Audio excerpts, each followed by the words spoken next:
ఇటీవల హైదరాబాద్ అంబర్పేటలో సంచలనం సృష్టించిన కిడ్నాప్ హత్య కేసును పోలీసులు ఛేదించారు. ప్రధాన నిందితుడు షఫీ సహా మొత్తం 8 మందిని అదుపులోకి తీసుకున్నారు. ఈ నెల 13న అంబర్పేటలో ఇస్మాయిల్ అనే వ్యక్తిని గుర్తు తెలియని వ్యక్తులు కిడ్నాప్ చేసి హత్య చేశారు. అనంతరం మృతదేహాన్ని మహబూబ్ నగర్ తీసుకెళ్లి పెట్రోల్ పోసి తగలబెట్టారు. కేసును సవాల్గా తీసుకున్న పోలీసులు 10 రోజుల్లో హంతకుల ఆట కట్టించారు. నిందితుల్లో 2 మహిళలు కూడా ఉన్నారు. పాత కక్షల నేపథ్యంలోనే హత్య జరిగిందని పోలీసులు నిర్ధారించారు.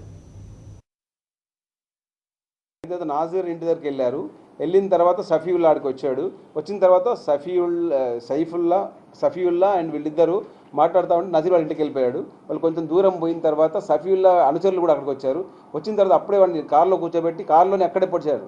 ఎక్కడ ప్లేస్ ఆఫ్ ఫెన్స్ అది నాజీర్ ఏదది సోమసుందర్ నగర్ ఏరియా.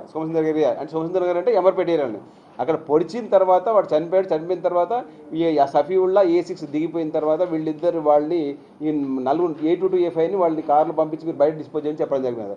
అఫెన్స్ ఇక్కడ జరిగింది కాబట్టి ఇక్కడే 302 అఫెన్స్ జరిగింది.